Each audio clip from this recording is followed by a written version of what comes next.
Here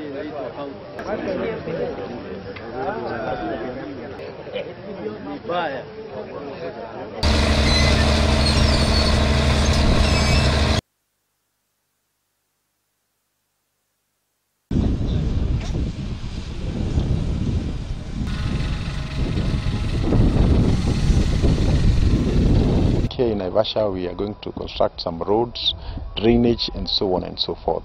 So the county identifies the programs that they want to do, and every year we get, like for Nakuru, about 300 here and 700 for 300 Naivasha and 700 for Nakuru town. What we want doing is,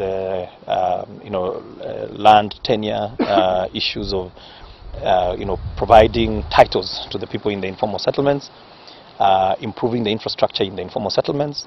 We are putting sewer lines, roads, high mast just to improve security. And some of the results that we've seen in Kisii Pwani are fantastic.